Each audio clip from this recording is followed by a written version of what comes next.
Hello my fellow friends of WildRift and welcome back to the RiftGuides WildRift video, and for today we are going to take a look at the best climbing champions for this patch. Before we get into it, let's talk about our question of the day. Do you think a Garen one trick deserves his elo? And now tell me about why, and maybe why not. Let's go and be the most controversial you can in the comment section.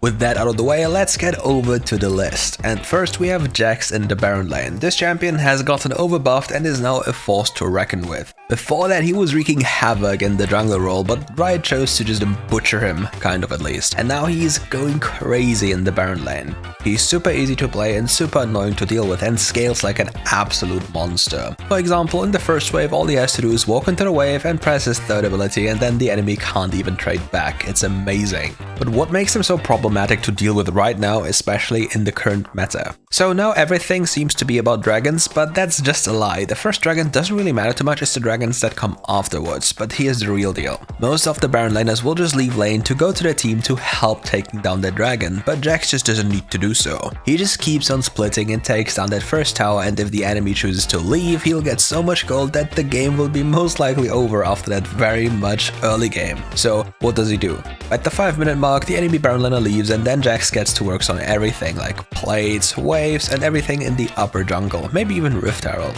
And then with the gold he's gotten, he's just gonna stomp the second dragon fight or continue split pushing as the game goes on. Because even if the enemy happens to get the second dragon, it's still not the end of the world. Most of the time the third dragon is the end of the world, but even then it's still a lot of room for error for the enemy team to just, casually lose the game for fun. But Jax as a champion loves to abuse the fact that people obsess around dragons, and this is the perfect time to pick him up as a champion. For our next champion we have Shyvana. Back in the old times, Shyvana needed to get dragons to get her ability evolves, but now she just doesn't need to anymore. All she needs is to power farm and camps are enough to do so. Similar to Jax, Shyvana can do the same. She can just choose to ignore all of the stupid dragon shenanigans where 5 people fight other 5 people to the death over like 5 times, losing bazillions of gold in the side lanes and camps. Just don't even associate with this stupidity and get away from there.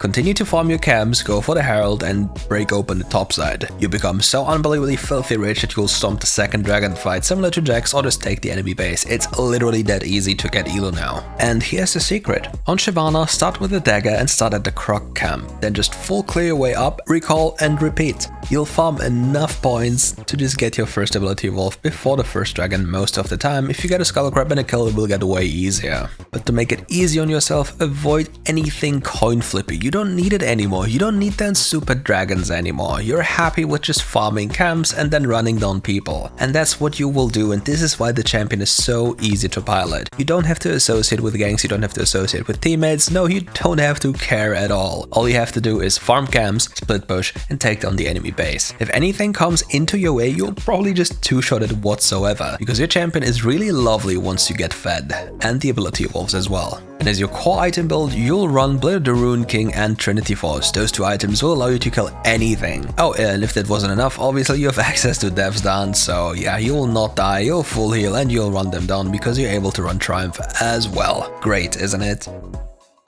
Our next champion for the middle lane, we have Lux. This champion is super easy to pilot and absolutely annoying to kill, and in a way helping her team out all the time. What can this champion do? This champion has a relatively strong laning phase compared to what other people believe. Have you ever been on the receiving end of a Lux level 1 where she hits you with her third ability, her passive, and electrocute with an auto attack? This one hurts and will send you straight back into like 60% or maybe 70% of your HP bar level 1 after just 1 second of laning. Once you get tagged, it's just doomed for you. And as the game goes on, it becomes significantly more risky to play against her, simply for the fact that once she hits you with a light binding on level 5, she will immediately kill you with her ultimate, the Final Spark. It's great, it's lovely, and it's terrible to deal with.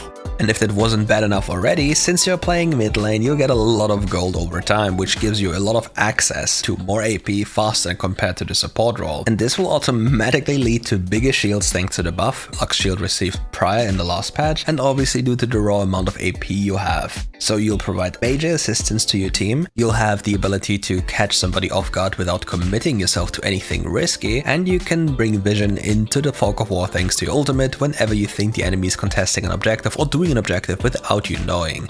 Also, your ultimate cooldown is so low you don't even care about using it anyway. You can just spam it on cooldown if you really want to, be it for wave clear, bulk, or just securing that lovely kill when the enemy is about to pick up the honey fruit or recalls in a place that's just too obvious. Nonetheless, you have to keep in mind that Lux is one of those mid lane tier 1 protectors. She isn't an R that just constantly roams around. So if you're looking for that kind of playstyle, you shouldn't play Lux. Lux is more about control, patience, and then playing around that. She isn't this type of champion that goes for flashy plays on cooldown. She loves it to just have it all fall slowly into place as the game continues.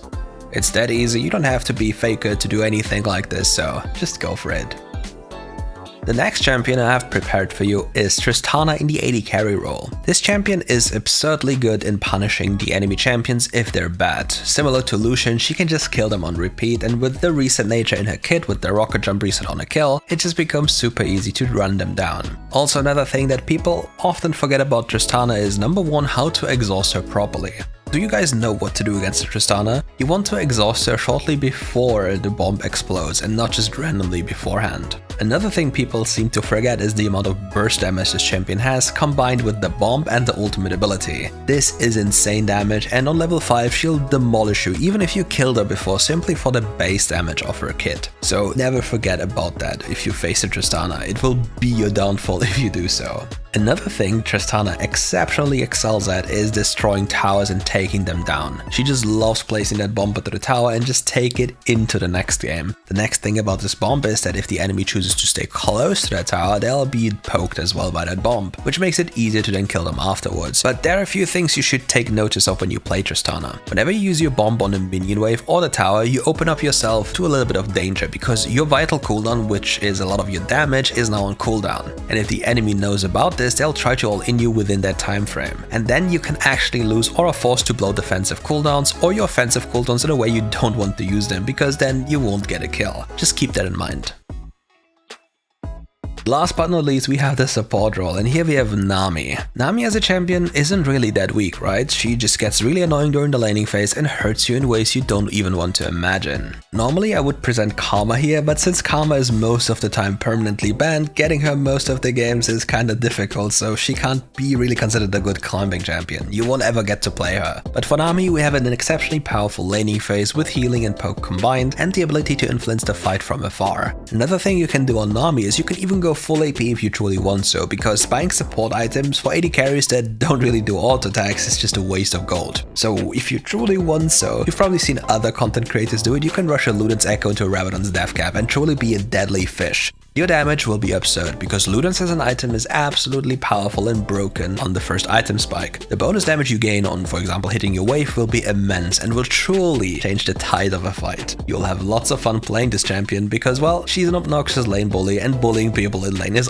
always amazing. And once you realize that your AD carry is bad, stop going to that lane. Go roam. Go punish other people on the map, because your AD carry, even if he is like 10 and 0, if he's bad, he will not carry, and then you will end up losing and you'll be very depressed afterwards.